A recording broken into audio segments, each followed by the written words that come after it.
Capté branché, rubrique jeunesse mensuelle avec Fanny, Bibliothèque sonore romande.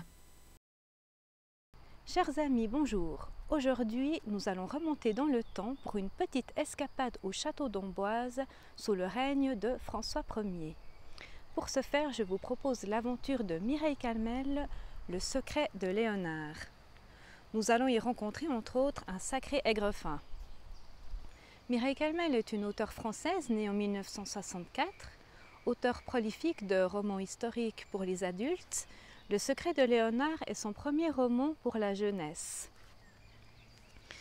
Donc, nous allons être plongés au cœur de la Renaissance, au château d'Amboise, sous le règne de François Ier, et faire connaissance avec 4 enfants très débrouillards, Flore, Raphaël, Pierre et Louis. Donc Léonard de Vinci, à ce moment-là de l'histoire, célèbre inventeur et artiste de l'époque, vient de mourir.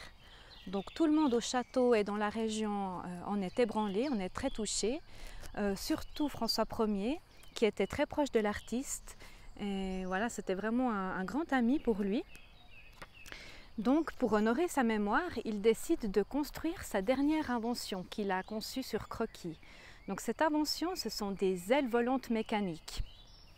Mais il y a un petit problème à cela, car le fameux croquis de ces ailes mécaniques a disparu, a probablement été dérobé même.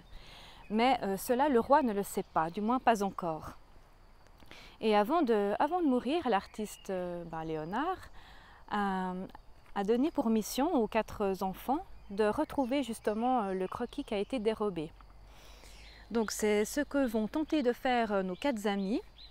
S'ensuit alors une course-poursuite dans les passages souterrains du château afin de retrouver ce fameux croquis et de mener l'enquête, de savoir qui c'est qui a dérobé ce dessin et pourquoi donc. Sur leur chemin, ils auront beaucoup d'embûches, notamment une météo exécrable ainsi que de nombreux dangers. Mais nos quatre copains là sont vraiment très débrouillards et sont remplis de ressources. Je ne vous en dis pas plus. Donc dans cette histoire, je trouve que les enfants se démarquent par leur intelligence, surtout la petite Flore, la seule fille du groupe, qui pour son époque a beaucoup d'audace. Elle n'accepte pas justement d'adopter ce rôle de gentille petite fille sage et calme. C'est une petite fille très débrouillarde qui a soif d'aventure. À un moment donné dans cette histoire, l'auteur la décrit comme un garçon manqué. Je dirais simplement que c'est une fille réussie. Je trouve intéressant aussi que ce roman permette de découvrir l'artiste Léonard de Vinci et puis de se plonger également dans cette époque-là de notre histoire.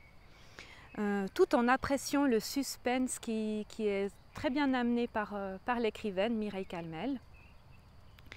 Il y a aussi des termes un peu plus techniques qui sont expliqués, et notamment des petites biographies de certains personnages historiques comme François Ier, Léonard de Vinci et d'autres qui sont expliqués. Donc c'est un apport intéressant pour comprendre un petit peu cette époque-là. C'est donc une belle aventure où l'amitié et l'inventivité sont à l'honneur. Sans plus attendre, je vous conseille de télécharger ce livre avec le numéro 69049. Je vous souhaite une belle lecture et une belle découverte. Le secret de Léonard, Mireille Calmel, numéro 69049.